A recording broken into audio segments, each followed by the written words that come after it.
بسم اللہ الرحمن الرحیم الحمد للہ رب العالمین والصلاة والسلام علی سید الانبیاء والمرسلین۔ جیسا کہ آپ لوگوں کو معلوم ہے کہ ہم بخاری شریف کتاب الطب سے احادیث مبارکہ پڑھ رہے ہیں، تو آج کی حدیث پاک بڑی اہم ہے، بڑی غور طلب ہے، اور وہ یہ ہے کہ صحیح بخاری کے اندر امام بخاری رحمۃ اللہ تعالیٰ علیہ کتاب الطب میں یعنی دواؤں کے ذریعے علاج کے بارے میں حدیث پاک لے کر کے آئے۔ اور حدیث پاک کیا ہے کہ حضرت سیدہ ام المومنین اماں عائشہ صدیقہ رضی اللہ تعالی عنہا بیان فرماتی ہیں کہ حضرت سیدنا ابو بکر صدیق رضی اللہ تعالی عنہ نے نبی کریم رؤوف الرحیم صلی اللہ تعالی علیہ وآلہ وسلم کے جسد اطہر کو بوسہ دیا،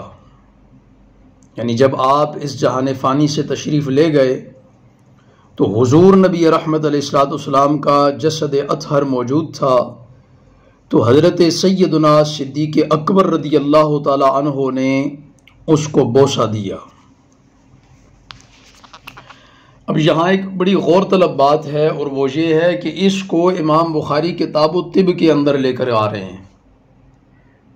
یعنی دوا اور علاج کے متعلقہ جو باب ہے اس باب میں اس حدیث کو ذکر کر رہے ہیں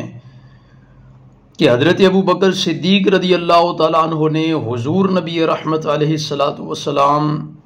کی اس دنیا سے پردہ فرما جانے کے بعد آپ کے جسد اطہر کو،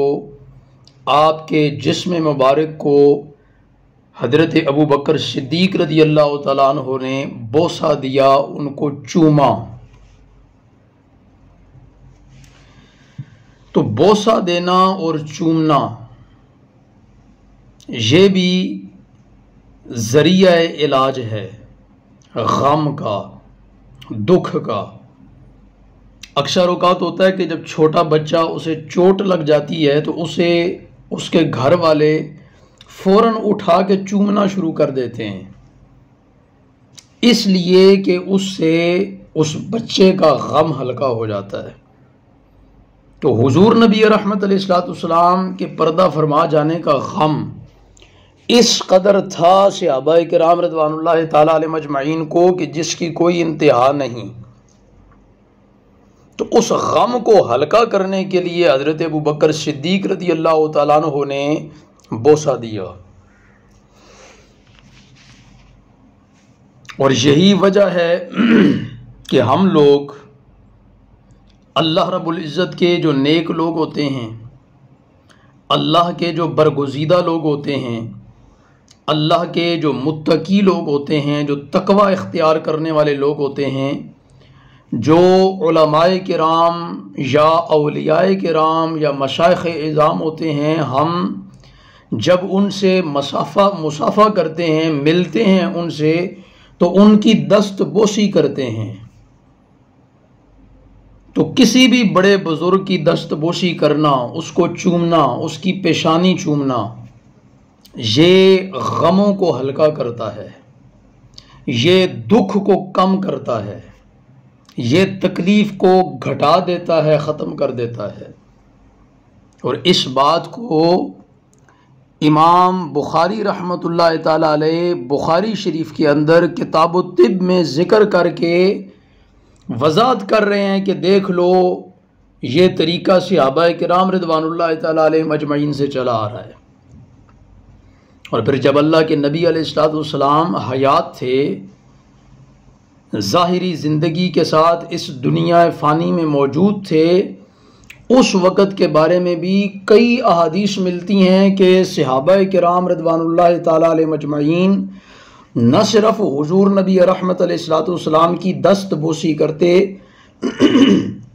یعنی نہ صرف ان کے ہاتھ چومتے، بلکہ حضور نبی رحمت علیہ الصلوۃ والسلام کے قدم مبارک بھی چوما کرتے تھے۔ قدموں میں چومنے، قدموں کو چومنے کے لیے اب باقاعدہ قدموں میں گرنا پڑے گا، جھکنا پڑے گا، تو یہ سجدہ نہیں ہوتا۔ تو یہی وجہ ہے کہ جب کوئی اللہ کا ولی نیک برگزیدہ اس دنیا فانی سے چلا جاتا ہے تو اب اس کی جو قبر ہے اس قبر کو چوم کر، اس قبر کو بوسہ دے کے ہم اپنے غموں کو ہلکا کرتے ہیں، اپنے دکھ دور کرتے ہیں۔ میں نے سادہ سی مثال دی تھی، پھر دوبارہ دہرا دیتا ہوں کہ جب گھر میں کسی بچے کو کوئی چوٹ لگ جائے تو سب سے پہلے گھر والے اسے اٹھا کے جہاں چوٹ لگی ہوتی ہے وہاں اسے چومنا شروع کر دیتے ہیں، اسے مالش کرنا شروع کر دیتے ہیں، اسے بوس و کنار کرنا شروع کر دیتے ہیں۔ اس سے کیا ہوتا ہے؟ نفسیاتی طور پر اس بچے کا غم، اس کا درد، اس کی تکلیف کے اندر کمی واقع ہوتی ہے۔ اللہ کرے کہ یہ بات لوگوں کو سمجھ آئے۔ تو اگر آپ کے والدین زندہ ہیں تو اپنے دکھوں کو کم کرنے کے لیے، اپنی تکلیفوں کو کم کرنے کے لیے اپنے والدین کے ہاتھ چوم لیا کریں، اپنے والدین کے قدم چوم لیا کریں، اپنے والدین کی پیشانیاں چوم لیا کریں، اور اگر والدین اس دنیا فانی سے چلے جائیں تو پھر جا کے ان کی قبر کو چوم لیا کریں، اس سے بھی دکھ تکلیف میں کمی واقع ہوگی، تسلی مل جائے گی آپ کو۔ اور اسی طرح اگر کوئی اللہ کا ولی ہو، کوئی نیک شخص ہو، کوئی متقی عالم دین ہو، بزرگ ہستی ہو، تو اگر آپ اس کے بھی قدم چوم لیں، اس کے ہاتھ چوم لیں، اس کی پیشانی چوم لیں، تو اس میں بھی کسی قسم کا کوئی حرج نہیں ہوگا، بلکہ آپ کی تکلیفیں دور ہوں گی، آپ کے غم دور ہوں گے، آپ کی مصیبتیں دور ہوں گی، آپ کی ٹینشن ختم ہوگی، ڈپریشن ختم ہوگا آپ کا۔ اللہ تعالیٰ سمجھنے کی توفیق عطا فرمائے۔ اور یہ بڑی غور طلب بات ہے کہ امام بخاری رحمۃ اللہ تعالیٰ علیہ نے اس حدیث پاک کو کتاب الطب کے اندر ذکر کیا، یعنی بوسہ جو ہے یہ ذریعہ علاج ہے، چومنا جو ہے یہ ذریعہ علاج ہے۔ اللہ رب العزت ہمیں سمجھنے کی توفیق عطا فرمائے۔ وآخر دعوانا الحمد للہ رب العالمین۔